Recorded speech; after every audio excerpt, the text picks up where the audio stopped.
নমস্কাৰ, learn with Punam YouTube চেনেললৈ আপোনালোকক স্বাগতম। আজি আমি 2026 চনৰ ফেব্ৰুৱাৰী মাহৰ কিছুমান কাৰেণ্ট এফেয়াৰ্ছ ডিছকাছ কৰিম। প্ৰথমতে আছে 14 ফেব্ৰুৱাৰী। আপোনালোকে জানে 14 ফেব্ৰুৱাৰীত আমাৰ দেশৰ প্ৰধানমন্ত্ৰী নৰেন্দ্ৰ মোদী অসম ভ্ৰমণ কৰিছিল। প্ৰধানমন্ত্ৰী নৰেন্দ্ৰ মোদীয়ে অসমৰ ডিব্ৰুগড় জিলাৰ মৰাণত উত্তৰ পূবৰ প্ৰথমটো জৰুৰীকালীন অৱতৰণ সুবিধা ELF উদ্বোধন কৰে। ELF মানে হ'ল এমাৰ্জেঞ্চি লেণ্ডিং ফেচিলিটি। এই 4.2 কিলোমিটাৰ দৈৰ্ঘ্যৰ এই সুবিধা প্ৰায় 100 কোটি টকা ব্যয় কৰি নিৰ্মাণ কৰা হৈছে। ই 40 টন পৰ্যন্ত ওজনৰ যুদ্ধ বিমান আৰু সৰ্বোচ্চ টেক অফ ওজনৰ 74 টন বিমান পৰিবহণ কৰিবলৈ সক্ষম। ELF-এ প্ৰাকৃতিক দুৰ্যোগ, কৌশলগত আকস্মিকতা বা নিৰাপত্তা অভিযানৰ সময়ত দ্ৰুত জৰুৰীকালীন সঁহাৰি আৰু নিয়োগ কৰাৰ অনুমতি দিয়ে। ইয়াৰ পাছতে আছে কুমাৰ ভাস্কৰ বৰ্মা সেতু। প্ৰধানমন্ত্ৰী শ্ৰী নৰেন্দ্ৰ মোদীয়ে 2026 চনৰ 14 ফেব্ৰুৱাৰীত অসমৰ গুৱাহাটীত ব্ৰহ্মপুত্ৰৰ ওপৰত কুমাৰ ভাস্কৰ বৰ্মা সেতু উদ্বোধন কৰে। এয়া এক ঐতিহাসিক মুহূৰ্ত আছিল, কাৰণ এই দলংখন উত্তৰ পূবৰ সংযোগৰ বাবে অন্যতম উল্লেখযোগ্য মাইলৰ খুঁটি। প্ৰায় 3030 কোটি টকা ব্যয়েৰে নিৰ্মিত এই 6 লেনযুক্ত 1.24 কিলোমিটাৰ দৈৰ্ঘ্যৰ দলংখন গুৱাহাটীক উত্তৰ গুৱাহাটীলৈ সংযোগ কৰিব পৰা 8.4 কিলোমিটাৰ দৈৰ্ঘ্যৰ বৃহৎ সংযোগ কৰিডৰৰ অংশ। ইয়াৰ পাছৰ কাৰেণ্ট এফেয়াৰ, ব্ৰহ্মপুত্ৰ নদীৰ তলত ভাৰতৰ প্ৰথম টুইন টিউব ৰেলপথ সুৰংগ। প্ৰকল্পৰ নাম হ'ল নুমলীগড় গহপুৰ টানেল। অৱস্থান ব্ৰহ্মপুত্ৰ নদীৰ তলত গোলাঘাট জিলাৰ নুমলীগড় আৰু বিশ্বনাথ জিলাৰ গহপুৰক সংযোগ কৰি। 18,662 কোটিৰ এই প্ৰকল্পই যাত্ৰাৰ সময় যথেষ্ট ব্যৱধান হ্ৰাস কৰাৰ লগতে উত্তৰ পূৰ্বাঞ্চলত সংযোগ বৃদ্ধি কৰিব। গহপুৰ আৰু নুমলীগড়ক সংযোগ কৰা এই প্ৰকল্পটোৱে 6 ঘণ্টাৰ যাত্ৰাক মাত্ৰ 20 মিনিটলৈ হ্ৰাস কৰিব। ইয়াৰ পাছতে আছে 15 ফেব্ৰুৱাৰী 2026। 2020 আৰু 21 বৰ্ষৰ নৱম অসম ৰাজ্যিক চলচ্চিত্ৰ বঁটাত অসমীয়া ছবি বেলকনিত ভগৱান, গড অন দ্য বেলকনি আৰু শব্দ নিঃশব্দ কলাহল, সোল অফ চাইলেন্স, এই দুয়োখন অসমীয়া ছবিয়ে 2020 আৰু 21 বৰ্ষৰ বাবে শীৰ্ষ সন্মান লাভ কৰে। ইয়াৰ লগতে আমি কিছুমান কথা মনত ৰাখিব লাগিব, যেনে 2020 চনৰ বেষ্ট ফিল্ম আছিল যে আমাৰ বেলকনিত ভগৱান, আমি এতিয়া পালোৱেই। ডাইৰেক্ট কৰিছিল বিশ্বজিৎ বৰাই। আৰু 2021 চনৰ বেষ্ট ফিল্ম আছিল শব্দ নিঃশব্দ কলাহল, ডাইৰেক্টৰ আছিল ধনজিৎ দাস।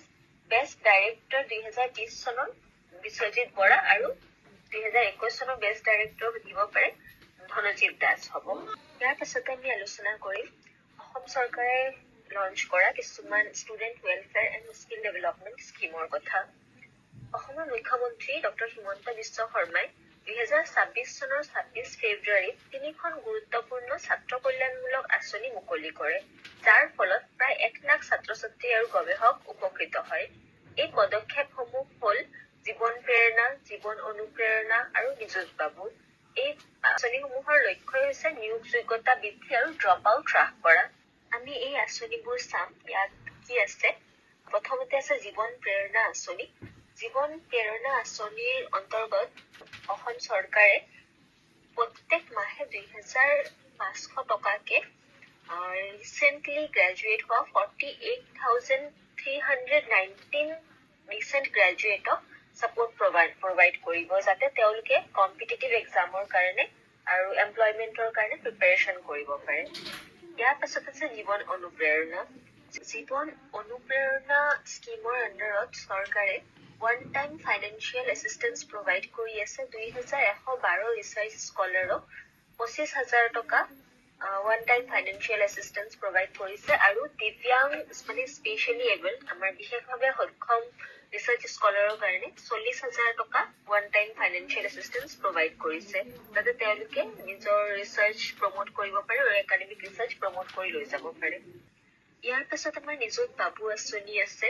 নিযুত মইনা আঁচনি আমি চবেই জানো, আমি শুনিছো।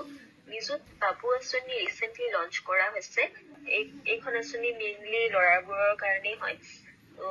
ড্ৰপ আউট ৰেট হ্ৰাস কৰাৰ কাৰণে আৰু ফাৰ্ষ্ট ইয়াৰ আণ্ডাৰ গ্ৰেজুৱেট আমাৰ যিমান ষ্টুডেণ্টছ আছে তেওঁলোকক প্ৰত্যেক মাহে 1000 টকাকে আৰু পোষ্ট গ্ৰেজুৱেটছক 2000 টকা প্ৰত্যেক মাহে তেওঁলোকক প্ৰভাইড কৰা হৈ আছে।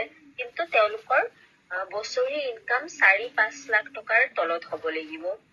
ইয়াৰ লগতে চৰকাৰে 31খন এডভান্স টেকনলজি লেব এষ্টাব্লিছ কৰিছে, যিমান ITI আৰু পলিটেকনিক্সবোৰত টাটা টেকনলজিছৰ লগত কলাবৰেট কৰি তেওঁলোকে এই টেকনলজি লেব এষ্টাব্লিছ কৰিছে, যাতে আমি ইউথৰ স্কিল বুষ্ট কৰিব পাৰোঁ আৰু তেওঁলোকক ভকেশ্যনেল ট্ৰেইনিং প্ৰভাইড কৰিব পাৰোঁ।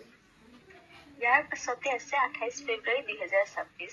2026 চনৰ 28 ফেব্ৰুৱাৰী অসম চৰকাৰে AAIৰ সৈতে MOU চাইন কৰে নতুন এয়াৰপৰ্টছৰ কাৰণে। AAI মানে হ'ল এয়াৰপৰ্ট অথৰিটি অফ ইণ্ডিয়া।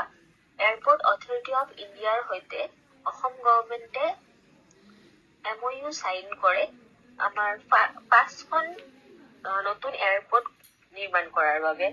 আৰু 5খন নতুন এয়াৰপৰ্ট ক'ত নিৰ্মাণ কৰা হ'ব? মানেশ নেশ্যনেল পাৰ্ক, মাজুলী, ডিফু, উমৰাংচু আৰু চৰাইদেউ। গতিকে এইখিনিয়ে আছিল আমাৰ ফেব্ৰুৱাৰী মাহৰ কিছুমান ইম্পৰ্টেণ্ট কাৰেণ্ট এফেয়াৰ্ছ। আশা কৰোঁ আপোনালোক এইখিনিৰ পৰা কিছু উপকৃত হ'ব।